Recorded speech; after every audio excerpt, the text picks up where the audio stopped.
Umani ng matinding reaksyon ang umano'y pagharap ni Senadora Imee Marcos kay Senador Rodante Marcoleta matapos kumalat ang balitang may inilabas daw na sensitibong revelasyon na may kaugnayan kay Pangulong Ferdinand Bongbong Marcos Jr. Ayon sa mga kumakalat na usap-usapan online, ang naturang issue ay nagdulot umano ng kaguluhan at matinding diskusyon sa loob at labas ng Senado, dahilan upang maging sentro ito ng atensyon ng publiko.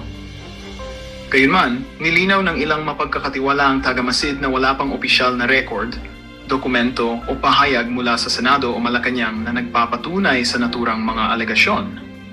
Ang mga impormasyong kumakalat ay nananatiling bahagi lamang ng haka-haka at interpretasyon sa social media na madalas ay pinalala ng mga clickbait na pamagat at hindi beripikadong sources. Sa gitna ng isyong ito, muling pinaalalahanan ang publiko na maging mapanuri at responsable sa pagkonsumo at pagbabahagi ng balita. Mahalaga umanong hintayin ang malinaw at opisyal na pahayag mula sa mga kinaukulan bago bumuo ng konklusyon, lalo na kung ang usapin ay may seryosong implikasyon sa reputasyon at katatagan ng mga institusyon ng pamahalaan.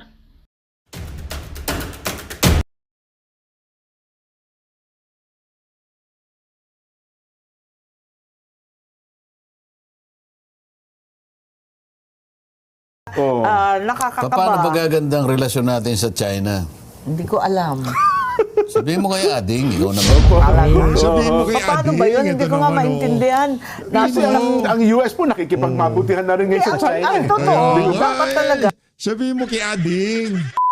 Nako, sa pambihirang pagkakataon, mapapanood natin itong si Mangga dito sa Saganang Mamamayan. Akala ho natin si Senator Rodante Marcoleta lang makikita natin ngayong araw ng Biyernes dyan sa Saganang Mamamayan. Yes, ho pala nila itong si Imee Marcos. Pero bago yan, sa like at sa subscribe, masaya na ho tayo dyan at sa mga gusto sumali sa ating community, yung join button, nandyan lang ho sa baba. Wala pa rin ho tayo maraming pag-uusapan dito sa video na to. Ika nga makikiusyoso lang tayo kung anong pag-uusapan nitong si Sendante at itong si Senator Imee Marcos dito sa episode na to na Saganang Mamamayan. Mega love shoutout dito kay Sir Jen at dito kay Sir Nelson. Palakpakan ho natin.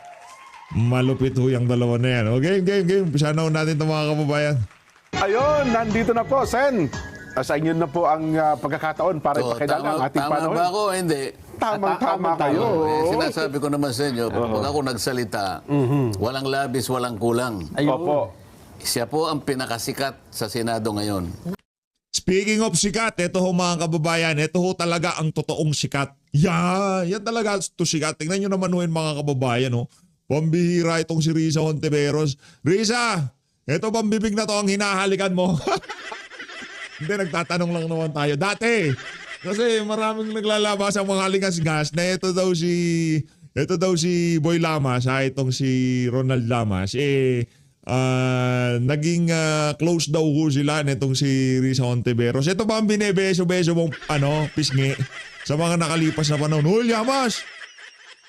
Hindi no. Aw naman, oo. May pera ka naman siguro para pambili na supilyo. Pag supilyo ka din, pag may time. Anong lang Pedro Karapat? Lakas mo akong makabira Yung bunganga mo pala, di mo malinilis. Kaya pala kung ano-ano lumalabas sa bunganga na yan. Supilyuhin mo nga yan. Loko talaga tong si Boy Lamas. Ayan o mga kababayan. Lagay ko lang dito to para... Tsaka itong si ito. Yan. Ito, sila ngayon dalawang mag-love team sa mundo ng social media. Parehas na coops. Dito na si Marcoleta. Game. Aking kumare, aking classmate. Kasi classmate ko rin naman sa House of Representatives Nagkasabay po ba kayo sa Nagtagal Kamara? kami, seatmate ko dahil alam mo naman, Marcoleta Marcos. Oo nga po pala. Yun naman pala. Buti Sen, hindi kayo nahawa ng ng mga yan, mga kamandag na mga Marcos na yan. Huwag kayo magpahawa. Gano'n Kaya medyo close kami dalawa. Hanggang sa ako'y makarating sa Senado, ganun pa rin. Marcoleta. Marcos. Wala, inseparable talaga Opo. Yan ang sinasabi ko sa iyo. Mga kababayan, Senador Imee Marcos. Palakpakan, naknantokan, nandito si Mangga. Pambihira, kala ko pa naman sino magiging guest ngayong araw na to. Si Imee Marcos mong gagamit pala. Naknantokan, na kami pwedeng mag-guest. Hindi. Pero ibigay na natin kay Senator Imee nung huling rally ng INC, talagang ika nga siya ang pumukaw sa imahinasyon ng marami sa aking mga kababayan ng mga panahon na yun. Anak na to ako. Hindi na maso niya yung ika nga dirty little secret nitong actually di na secret eh. Ano na yun public knowledge na nabungag talaga kapatid niya, di ba? Pakilala ka, ma'am. Maraming salamat at magandang hapon. Talagang walang iwanan kay Senator Marcoleta. Parati kami magkasunod. Ano ba yan? Kami yung kadenang totoo. Swak na swak kami sa kadena. At magkasama kaming oposisyon. Ngayon, ayan na naman, magkasama na naman tayong minority. Mga kontrabida. Ganun ba yun? Pero tinatanong ni Jen kanina kung ako, ayoko na sumama sa BICAM. Ikaw na lang siguro. Ang sabi kasi, puro vice chairman lang daw. Walang gustong sumama. Ngayon, sabi ko, at least may kinatawan kahit isa yung minority. Vice chair ka naman. Ayun, kaya vice chair okay ako, ka na. wala nang choice. Si Bato, hindi na mahanap. Ayun na. Tapos, si Hinahanap Jinggoy. ba? Ewan, di ko alam. Sabi, alam daw kung saan nasa Pampanga daw Nakita na rin kung saan-saan Opo. kung saan Ako, napapirma ko doon sa Minority Report eh. Ganun ba? Kaya nga sabi ko sa Anim kaming nakapirma. Oo, nakapirma. Kasama ba si Senador Bato doon sa anim po? Sa pumirma? Opo. Oo, bigay mo nga sa akin yung aking... Kitam? Kitam? yung aking... ano yun? So, totoo pala na talagang alam kung saan. Cellphone. Oho. Mamaya, para ipakita ko yung, sige nga yung po, pirma sige. niya. Oo, lahat kami pumirma. Hindi nagtatago yun. Oo, andyan lang yan. Ano kumbaga optics lang yun, Sen Dante, no? Para ika nga merong ibang mapag-usapan maliban dyan sa mga maanumalyang flood control project. Senator Bato de la Rosa, nagtatago na. Talagang... Hindi ko maintindihan. Bakit yung ICC warrant, kung talagang may ICC warrant, ba't hindi ilabas? Yun ka. Sabi na, andyan. Sabi naman ng isang kapatid, wala daw. Ano ba talaga? Oho. Nasa telepono daw. Nasa telepono, gano'n na Hindi, naman. pero- Pareho ng Presidente Duterte. Parang issue pinakita dyan, lang ganyan. Kinakailangan na si Sen Aimee tatayo. Alam ko tatayo siya yan. Opo. Isang araw, siguro mga Lunes o Martes. Ayan. Pagka pa naglabas ng warrant of arrest ang ICC, mandatory ba na isusurrender mo na ang isang opo. mamamayang Pilipino? Wag na yung senador, kahit na hindi senador. Kahit na tindera lang sa palengke. Yung DOJ ho ngayon, yung DILG, inaalam na daw ho yung whereabouts nitong si Senator Bato de la Rosa. Ibang klase ho talaga tong bangag administration na to. Ibig mo sabihin na Hindi kasi ako naman, Sen, hindi naman sa pag-ano maputol kita. Napakalaking balita ho kasi di lang ho sa Pilipinas yan. Maging sa international community talagang pag-uusapan yan pag nagkataon. Pagka itong si Senator Bato de la Rosa ay mapadala na sa The Hague, Netherlands. Kumbaga kahit papaano yung pampahaba ng lifeline nila o pampakalma sa sitwasyon dito sa mga korupsyon na kinasasangkutan nila, talagang malaking balita yan kay Senator Bato de la Rosa na yan. yung ICC mas mataas pa sa legal system ng ating bansa. Yun ang dapat nating mapag-usapan din sa Hindi Senado. po pwede yun. Yung nangyari kay Presidente Duterte, hindi dapat maulit. Kasi labag talaga sa ating saligang batas. Wala nang Si Raulo kapatid mo Sen Aimee, si Raulo kapatid mo. Hindi nga pwede kaso yung kapatid mo si Raulo. Anak ng toka, mantakin niyo po naman magpa-insert ng 500 million sa sa budget.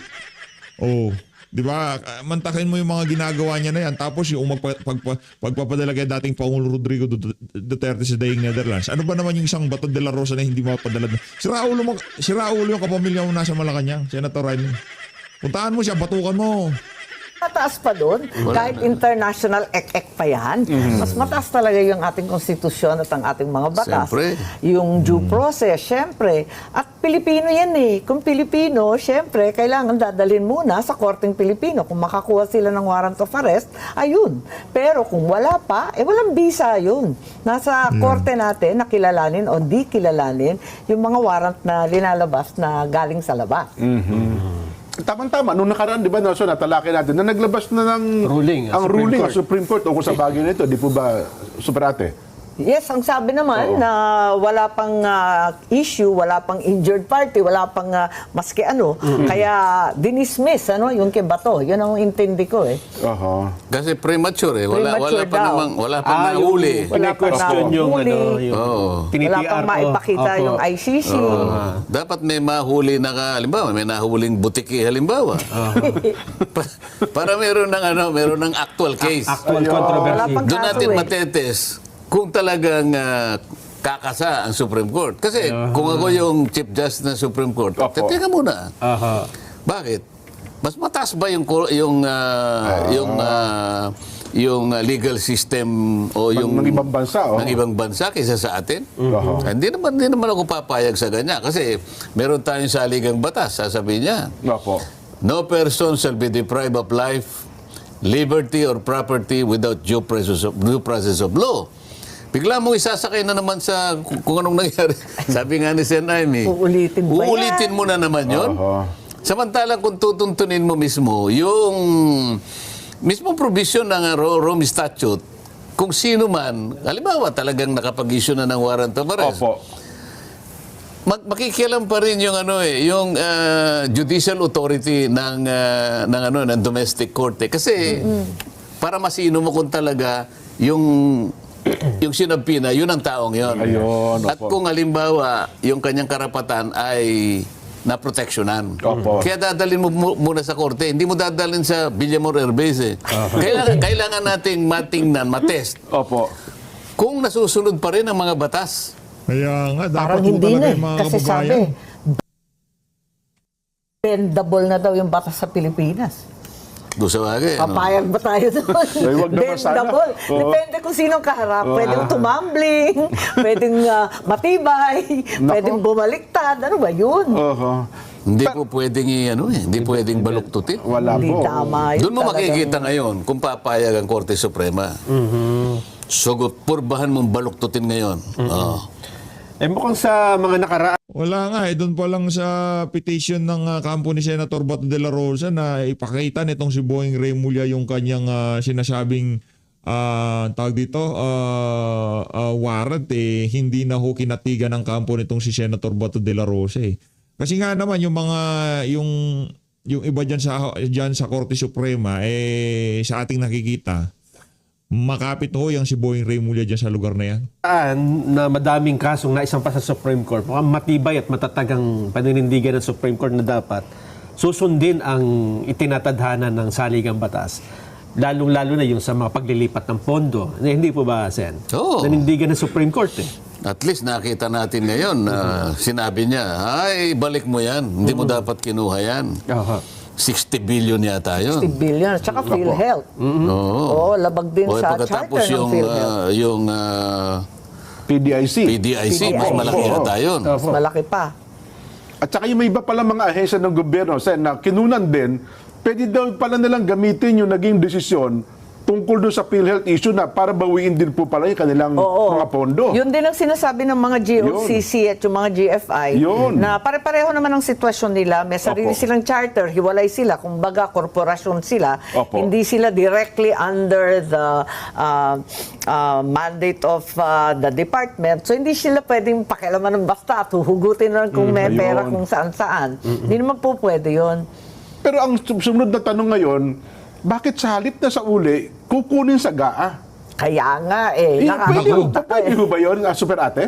Palagay ko, hindi po pwede yun, di ba? Isusoli yun, manggagaling sa National Treasury, Ayun, isusukli mo. Oo. Siyempre, Oo, hinugot tama. mo eh. Kaya ngayon, nangangamba rin yung Maharlika Fund. Kasi yung pera nun, wala naman tayong bagong revenue. Ika nga, walang bagong windfall. Di ba? Dapat ganun eh. Hinugot din yan sa Land Bank at DBP. May narinig akong mga bangkero, ang sabi, paano yun, isusoli rin ba ng Maharlika? Di Oo wala nga na pala, pera no? yung Maharlika, Oo nga, nalo oo ako nga na. pala, oh. Lumalaki sunog eh. Laki nga ng problema nun. Kasi kung kukunin natin at papasok sa GAA, di parang ang dating nun, na double whammy mo yung tao, Yeah. di ba? 2 beses mo kinunan eh. Oo, kasi kung... Parang ang mangyayari, kakalimutan na yun. Oo nga. Kukunin Ano na lamang yung pangbayad doon sa GAA. Opo. Mali yun. Yun. Eh, naitanong ko Bulong-bulong nga yung nga tungkol eh. sa Maharlika na yan eh. Opo. tinanong ko, sapagkat 2 taon na nakararaan, saan mo ininvest? Oo. Kumita na ba? Walang report eh. Oho. Ano po kasi, Ang sabi kumita daw. Pero, nung kino-compute namin, kumita doon sa interest na pera na kinuha doon sa Land Bank sa DBP. Yun lang Nako, yun. interest pala yung kumita, hindi yung pagkaka-invest doon sa mga pera. Pambihira talaga tong si Ralph Recto. Oo. Itong si Ralph po talaga, isa ho yan sa mga dapat makulong.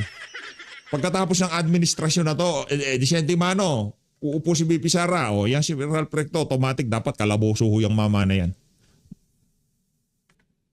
Pero wala pang investment Hindi po. pa Kailangan interest. ito eh. kung doon niya kinita Kino-compute ko lamang, eh. kung doon niya lamang kinita, lugi pa rin. Bakit ka mo? Magkano yung sweldo nung Ng CEO mga opisyal, yes pa, lalaki ng sweldo ng mga yon. Yung CEO, 2 milyon isang buwan. Isipin nyo. 24 years, 24 years. 2 years na eh. 24 months na po. 24 million na yung sweldo pa lang niya. Sweldo pa lang yan. Paano pa yung ibang mga empleyado At doon? kung balikan natin yung mandato ng Land Bank, hindi ba para sa farmers yun, sa agrikultura, sa pag-develop ng Development lupa? fund yun eh. Yun ang tinatanong yung ko isa eh. naman, development fund, saan ba nag-develop? Nag-develop ng malaking sweldo, aray ko po. Yun. Nako. Ay, nako. Nabanggit niyo, Super Ate, yung lumalaking sunog. Hindi ba itong 4 na priority bills ay pamatay sunog? O wala namang, parang sincero na naman doon?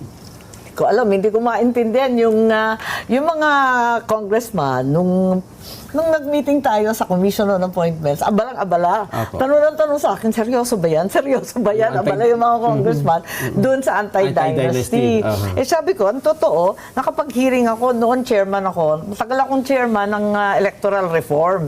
Nag-hearing kami dyan sa anti-dynasty. Ang totoo, hindi yan ang first time na magkakaroon tayo ng anti-dynasty provision. Kung maalala niyo sa SK, sa Sangguniang Kabataan, meron ng provision na hindi pwedeng kamag-anak, hindi pwedeng anak, hindi pwede yung asawa or apo, at kinakailangan pamangkin, di ba, third or fourth consanguinity or affinity doon sa SK law. Pero sa kagalingan ng Pilipino, nalulusutan pa rin. Kaya nauuwi sa definisyon mag-re-resign yung tatay na kapitan, halimbawa, pagkatapos yung asawa ang tatakbong kapitan at yung anak ang tatakbong SK. O dinalusutan na One at a naman. time lang. Ayun, so pareho silang hindi incumbent. Lusot na naman yun. Maraming ganyan sa maliliit na barangay, sa amin, sa mga liblib, sa tuktok ng bundok. Wala namang kamag-anak, walang hindi kamag-anak sa mga barangay na mga 500, 600 lang katao, lahat sila magpipinsan. So hindi naman mabuo yung barangay, yung sinasabing konseho ng SK. Hindi mabuo kasi lahat naman sila magkakamag-anak. Tama. So marami talagang problema yung Dynasty Bill, kahit gustong-gusto natin maisatupad, ang realidad, ilan ba yung dynasty? 67% daw ng Kongreso, tama ba? 72 yata? Mas malala. Pagkatapos, Sa Senado yata, mas mataas. Marami, Sa Senado, 4 ang magkakapatid. Opo. So, yun. 4 po, di ba? 4 na 4. pare. Opo. Bilyar at... Adbilyar, Cayetano, Cayetano. Tulfo, at saka Estrada. Oh, there we go. Ayun. Oho. Hindi ako naniniwalang may papasa Makakalusot yan. kaya sa Kongreso. Posible. Hindi ako naniniwala. Imposible ho yan. Tayo yan sabi ko sa inyo nung una pa lang. Kalokohan ho yan mga kababayan. Ang mga ano dyan, nagpasalamat kay Marcos Jr. Naniwala na mangyayari yan. Anak ng toko, kung di kayo nabudol noong 2022 dito sa isa na to, talagang matindi ang pagkakabudol sa inyo nitong si Marcos Jr. Kasi isa ako sa mga naunang mga members ng House of Representatives na nag-file ng anti-dynasty bill. Anti-dynasty. Kung hindi ako nagkakamali, 14 Congress Naipile na o 15 Congress. Alam mo, ang sa frustrations, Anyari? hindi na agenda sa Hindi committee. yata na kalendaryo, di ba? Isipin mo yung kailangan lang inagenda, makalendaryo man lang, mapag-usapan man lang. Wala. Alam po ninyo, nung kinalendaryo ko, ang daming nagalit sa akin. Oo, yan. Walang yata nag-hearing. Ganun Dalawang po ba? beses ako nag-hearing. Yung ikalawang hearing, wala nang sumipot. Tapos hindi na nakikiusap sa akin. Galit. Paano ba ito? Ako, tinanong ko lang yung COMSEC. Sabi ko, COMSEC, medyo nagtagal Yung, nga. yung anti-dynasty ko, matagal na ito 8 months na ako. Binibilang ko Kausapin niyo po si chairman. Sabi niya. Bakit naman ka ako? Di ba ikaw dapat ang nag-ano niyan? Hindi ba kinakailangan bang Di ba basta kausapin niyo si chairman? Pagkausap ko kay chairman, kausapin mo si speaker. Sabi ko, ibang Ibang klase, no? Ia-agenda nyo lang, pati si speaker pa guguluhin pa natin. Nakita ko ngayon. Sabi ko, talagang walang mangyayari. Wala sigurong... siguro, nung panahon na yun, siguro ako lang siguro ang nakakaisip na dapat isa katuparan natin yung sinasabi na saligang batas. Opo. Kasi nandun Andun. sa saligang batas. Kaya naisip ko, para magkaroon ng bisayan at hindi na magtalo-talo. Kasi, totoo yung sinasabi ni Sen. Aimee, wala siguro ngayon sa panahon natin ang magle-legislate ng isang batas na labag sa kanilang interes o lalaban sa kanilang interes. Para natin magawa yung anti-dynasty law na yan, kung sakasakali magkakaroon tayo ng pagkakataon na maamyenda ang Constitution, yung bahagi ng provision na yun tungkol sa yung dynasty, aalisin mo lamang yung phrase na as may be defined by law. Ibig sabihin, halimbawa nakalagay to prohibit political dynasty. Opo. Ang nakalagay kasi ngayon, as may be defined by law. Ayun. Pag tinanggal mo walang yung batas, as may be defined by law, period na yon. Ang magiging epekto ng provision na yon, self-executory siya. Hindi ka na mangangailangan ng isang enabling law para sa ganon ay matupad mo yung constitutional order na yon. Tatanggalin mo lang. As may, kasi pag sinabi mo As may be provided by as may be defined by law, gagawa ka talaga ng batas. Kaya mangangailangan ka talagang mag-file ng anti-dynasty bill. Ayun. Aba, ilan ang kalaban mo riyan? 70% dito ang kalaban mo. 62% doon sa baba. Patay Walang kang mangyayari bata ka dyan. pa talaga pero, naman. Sen. Aimee, Talagang problematic Dalawang hearing nga lang galit na sa akin Hindi na ako kinikibo. ngayon po, mismong speaker Opo, at saka ang Pangulo, mismo daw nagsusulong nito. at Seryoso daw yung po majority floor leader Opo. Kakayanin ba? What do you think? Sinong nagsusulong? Speaker Faustino D. Speaker po, At Gigi majority At saka si Sandro. Sandro. Naniniwala ka naman. Seryoso? Serious ba? Ang problema kasi... Ako po nagsusulong. Opo. Pagtalikod. Kunwari lang yun, Ang mahirap kasi... Tama naman ho yun mga kababayan. Baka pakitang tao lang yung ano na yun, yung Boji D at itong si... No, ano lang ho yan mga kababayan. Pag naniwala kayo dyan, parang ano ho yan, mambubudulo kasi ang mga yan. Kasi ngayon dahil kasalanan rin ng media kasalanan ninyo Opo. Showmanship na lang Hindi, kami po naniniwala. Performative legislation, nalo ako na. At least napila. Bahala na. Kayo na. Sabi nga ni Mang Dante. At ganun din, yung magdi-define ng party list po. Di ba? Ayun, Yung yun. ikalawa Sa pa party yun, list yung reform party act. list. Nag-hearing din ako dyan. Sa awa ng Diyos, ako lang nagtsatsaga. Sa dalawang hearing, yung unang hearing, may dumating pa, nagpadala yung mga party list ng ilang abogado nila. Meron silang mga kinatawan. Yung ikalawa, naku, talagang nagwelga na. Hindi na sumipat, maski isa. Pambira talaga. Kaya, ewan ko ba, paano ba? Pero bilang Paano isa pa po sa bubuyan? Sen Dante, doon sa part ng party list, ano bang mga dapat itama doon sa batas natin may kinalaman sa party list? Ang isa sa dapat itama dyan, Opo. kapag wala siyang malinaw na sektor na re-representahan, Ayun, huwag mo papayagan. Ang problema po kasi dahil sa kaso ng Korte Suprema, kahit non-member ka doon sa Marginal Sector Association na yun, lusot, pasok ka. Kaya, ewan ko, yun ang nangyayari. Kanya-kanyang party list. Pero hanapan mo pa rin ng sektor. May sector sila, Katulad halimbawa, pero hindi sila member. hindi ko nababanggitin yung pangalan. Opo. Sige, banggitin na ninyo. Pero nasa Alam isang naman natin block. lahat. Opo. Sabi ko, anong sektor ka naman? Kasi kung hindi mo maituturo, kasi ako urban poor. Opo. O itong isa ako, senior citizen. Yan, opo. Ito si mangingisda. Ayan. Ikaw ano ka? Lahat daw, ano niya. Lahat. Takot. Edi ang laki ng advantage mo. Pagkabutuhan ako, ang boboto lang sa akin, halimbawa, Urban yung poor. kumikilala sa urban poor na Yes po. tagapagtanggol. Ito naman, ang boboto lang sa kanya, senior Senior citizen. citizen, Ito, oh. mangingisda. Ito, farmer. Opo. Ikaw, ano mo? Lahat kanya. Pagka naman tinignan mo yung pangalan ng ano niya, talagang hindi mo malaman kung ibig sabihin ng pangalan ng ano. Oo. O halimbawa, sinabi mo, Akba. Hindi ko nababanggitin Ayan na, talaga naman. Ano nga, Itago natin sa pangalan na. Akba. Kayo talaga. Ano ba talaga ang sektor mo? Hindi, kanya lahat ano ko Sakop lang. Sakop. Kung pwede ba yung lahat sakop mo? Walang sinasabing ganon. Ang mismong saligang batas nagsabi, labor, kanya, urban poor. Sinasabi Marginal sectors dapat eh. marginalized nga eh. Dalawang operative boards ang kailangan, sabi niya. Underrepresented, Yan. marginalized. Marginalized. Oh. Kayo, marginalized ka ba? Underrepresented ka ba? Oho. Lahat nga. Underrepresented daw po yung kontratista. Kukunti lang siguro kayo sa bilang, pero